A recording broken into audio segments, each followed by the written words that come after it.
एक बहुत खूबसूरत लड़की सामने से चलती हुई आती है। वो हमारे बिल्कुल बगल से गुजरकर चली जाती है। हम पीछे पलटकर उसे देखते हैं और वो लड़की भी पलटकर देखती है।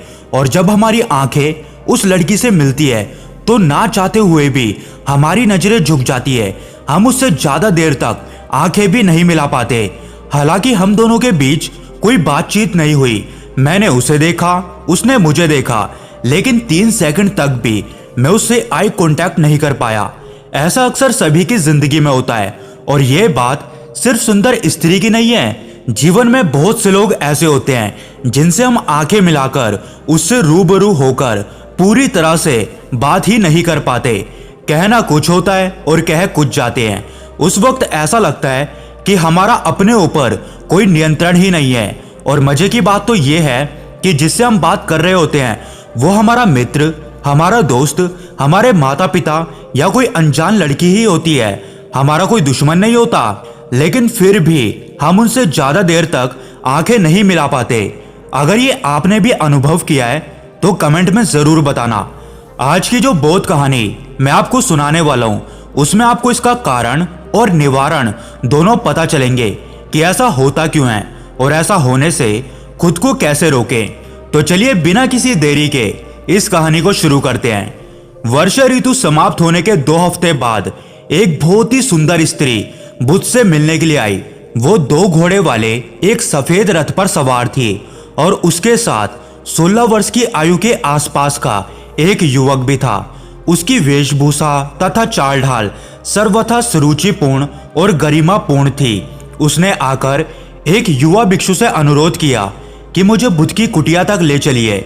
जब वो कुटिया के पास पहुंचे तो बुद्ध चलित ध्यान करके लौटे नहीं थे। उस भिक्षु ने उन लोगों को बुद्ध की कुटिया के आगे रखी 2 कुर्सियों पर बैठा दिया। थोड़ी देर बाद बुद्ध भी वहां पर पहुंच गए। उनके साथ उनके 3 शिष्य भी थे। बुद्ध को देखकर वो स्त्री और वो युवक सम्मानपूर्वक उठे और बुद्ध को सादर नमन किया। बुद्ध उन्हें बैठने का अनुरोध करते हुए खुद तीसरी कुर्सी पर बैठ गए। वो समझ गए थे कि वो स्त्री अम्रपाली और वो युवक राजा बिंबिसार और अम्रपाली का पुत्र जीवक है। वहीं पर बुद्ध का एक शिष्य कालू दई भी खड़ा हुआ था। कालू दई ने अपने जीवन में इतनी सुंदर महिला कभी नहीं देखी थी। उसने अभी 1 महीने पहले ही भिक्षु की प्रवज्जा ली थी और उसे समझ नहीं आ रहा था कि किसी भिक्षु को ऐसी परम सुंदरी की ओर देखना भी चाहिए या नहीं देखना चाहिए। आखिरकार उसने अपनी आंखें नीचे कर ली। बाकी शिष्यों की भी यही स्थिति हुई। कालू दई कभी अम्रपाली को देखते तो कभी बुद्ध को देखते। वो देख रहे थे कि बुद्ध की दृष्टि कितनी सहज और सौम्य है। उनका मुखमंडल चंद्रमा की भांति शांत और सुंदर था। उनकी दृष्टि कृपापूर्ण और स्पष्ट थी। कालू दई को अनुभव हुआ कि बुद्ध की संतुष्टि, सहज और आनंद भावना उनके अपने हृदय में सीधी प्रवेश हो गई थी। दूसरी ओर अम्रपाली भी बुद्ध की आंखों में आंखें डालकर देख रही थी। जिस प्रकार बुद्ध उसे निर्विकार भाव से देख रहे थे, उस दृष्टि से उसे आज तक किसी ने नहीं देखा था। जहां तक उसे याद है, लोग उसे देखकर उलझन में पड़ जाते थे या फिर उनकी आंखों में इच्छा झांक रही होती थी। लेकिन बुद्ध तो उसे इस प्रकार देख रहे थे जैसे किसी मेघ या सरिता या पुष्प को देखते थे। अम्रपाली को लग रहा था कि वो गहराई में झांककर उसके हृदय के विचारों को भी झांक लेंगे। उसने हाथ जोड़कर अपना और अपने पुत्र का परिचय दिया कि हे बुद्ध, मैं अम्रपाली हूँ और ये मेरा पुत्र जीवक है जो चिकित्सक बनने के लिए पढ़ाई कर रहा है। हमने आपके विषय में बहुत सुना है और आपसे मिलना चाहते थे, जो आज संभव हुआ है। ये सुनकर बुद्ध ने अम्रपाली के बेटे जीवक से पूछा कि उसकी पढ़ाई और दैनिक जीवनचर्या कैसी चल रही है। जीवक ने नम्रता के साथ इन प्रश्नों के उत्तर दिए। बुद्ध समझ गए कि यह युवक दयालु प्रकृति का है और बहुत ही प्रतिभाशाली भी है। जीवक के हृदय में बुद्ध के प्रति सम्मान और प्रेम का भाव था। उसने कहा कि जब मैं अपनी चिकित्सा की पढ़ाई पूरी कर लूंगा तो मैं भी वेणुवन में बुद्ध के पास ही रहूंगा। बुद्ध से मिलने से पहले अम्रपाली ये मानकर चल रही थी कि वो बहुत से उन अन्य विख्यात गुरुओं के समान ही होंगे जिनसे वो मिल चुकी है। लेकिन वो इससे पहले बुद्ध जैसे किसी भी गुरु से नहीं मिली थी। उनकी दृष्टि निश्चय ही कोमल और करुणापूर्ण थी। उसने सोचा कि ये ही मेरे उन दुखों को समझ सकेंगे जो उसके हृदय में पल रहे हैं। उनकी करुणापूर्ण दृष्टि से ही उसके बहुत से दुख दूर हो गए थे। जब उसने बोलना शुरू किया तो उसकी आंखें छलछला रही थी और उसने कहा कि हे गुरुवर, मेरा जीवन दुखों का आकार है। यद्यपि मेरे पास धन संपदा की कोई कमी नहीं है और अभी तक किसी वस्तु की आकांक्षा अतृप्त नहीं रही है, फिर भी आज का दिन मेरे जीवन का सर्वाधिक उल्लास का दिन है। आम्रपाली एक प्रसिद्ध गायिका और नृत्यिका थी, लेकिन किसी भी आदमी के कहने भर से अपनी कला का प्रदर्शन नहीं करती थी।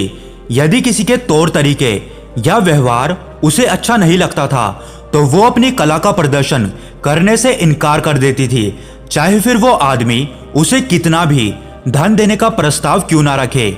जब वो 16 साल की थी तो किसी से प्रेम करने लगी थी, किंतु उस प्रेम प्रसंग ने उसका हृदय तोड़ दिया था। कुछ समय बाद उसकी भेंट युवा राजकुमार बिंबिसार से हुई और उन दोनों में प्रेम हो गया।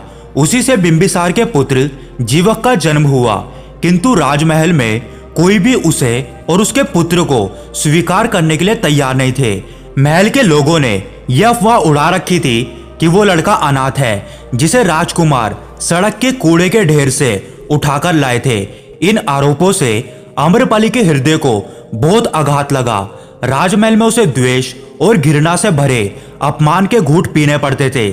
शीघ्र ही उसने समझ लिया कि उसे अब स्वतंत्र रहना है और अपनी स्वतंत्रता की पूर्ण शक्ति से रक्षा करनी है। उसने राजा बिंबिसार से बिना शादी उस महल में रहना अस्वीकार कर दिया और प्रण किया कि वो अपनी व्यक्तिगत स्वतंत्रता किसी भी कीमत पर नहीं खोएगी। बुद्ध ने सहजता पूर्वक उससे कहा कि किसी दूसरी वस्तु के समान सुंदरता भी आती है और चली जाती है। ख्याति और धन संपदा भी इसी प्रकार आनी जानी होती है। ध्यान साधना करने से जो शांति और स्वतंत्रता प्राप्त होती है, उसी से सच्चा आनंद प्राप्त होता है। आम्रपाली, इस जीवन के जो क्षण बचे हैं उनको जियो और उनका पूरा ख्याल रखो।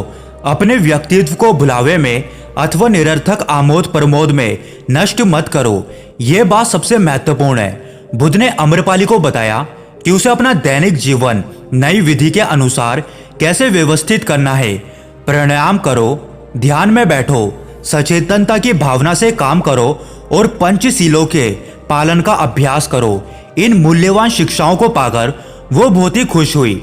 वहां से विदा होने से पहले उसने कहा कि वैशाली नगर के बाहर मेरे अधिकार में एक आम्रवन है जो शीतल भी है और शांतिपूर्ण भी है। मैं आशा करती हूँ कि आप और आपके भिक्षु वहां कभी पधारने की कृपा करेंगे।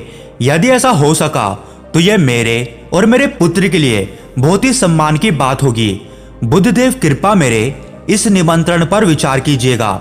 बुद्ध ने मुस्कुराकर स्वीकृति दे दी।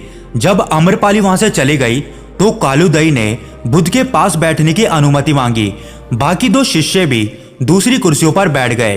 अन्य अनेक भिक्षु जो बुद्ध की कुटिया के पास से गुजर रहे थे वो भी वहीं पर रुक गए। उसके बाद कालूदई ने बुद्ध से पूछा कि हे तथागत, एक भिक्षु को किसी स्त्री की सुंदरता को किस दृष्टि से देखना चाहिए, खासकर उस स्त्री को जो आध्यात्मिक साधना में अवरोधक हो।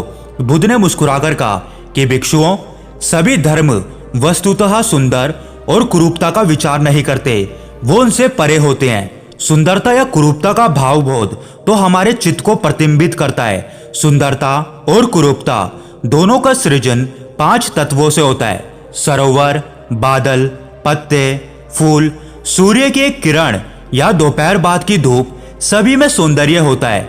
हमारे पास में उगे हुए ये पीले बांस भी सुंदर हैं, किंतु इन सभी का सौंदर्य किसी भी स्त्री के सौंदर्य से अधिक चित्त में विघन नहीं डालता। यदि कोई स्त्री के सौंदर्य से अभिभूत हो जाता है तो वो सधर्म के मार्ग से भटक सकता है। भिक्षुओं, जब आपने चित्त की गहराई में बैठकर देख लिया है और सधर्म की गति प्राप्त कर ली है तो सुंदर सुंदर लग सकता है और कुरूप कुरूप लग सकता है। लेकिन यदि आपने अपने भाव बोध से मुक्ति प्राप्त कर ली है तो आप इनमें से किसी से बंधे हुए नहीं होते।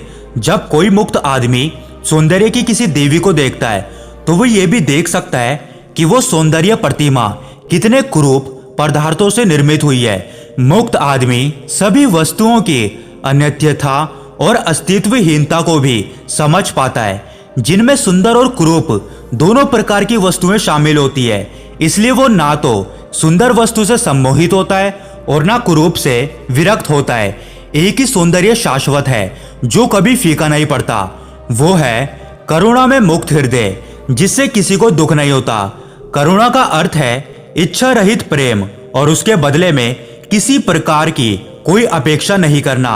मुक्त हृदय किसी प्रकार की शर्तों से नहीं बंधा होता। करुणा से भरा हुआ हृदय ही सच्चा सौंदर्य है। जब भी हम किसी सुंदर स्त्री की आंखों में आंखें डालकर देखते हैं तो हमारे मन में उसके प्रति अनेक प्रकार के भाव होते हैं, और जब हम उसकी आंखों में देख रहे होते हैं तो कहीं ना कहीं हमारे मन को ऐसा लगता है कि कहीं वो इंसान हमारे मन के भावों को ताड़ ना ले। वो भाव प्रेम के भी हो सकते हैं, लालसा के भी हो सकते हैं और कामना के भी हो सकते हैं। अगर आपके मन में उस सौंदर्य के प्रति सिर्फ करुणा का भाव जागृत होता है तो आपका मन किसी भी भाव को छुपाने का अभिनय नहीं करेगा, क्योंकि करुणा का अर्थ है इच्छा रहित प्रेम, और वो प्रेम आपकी आंखों से झलकता है।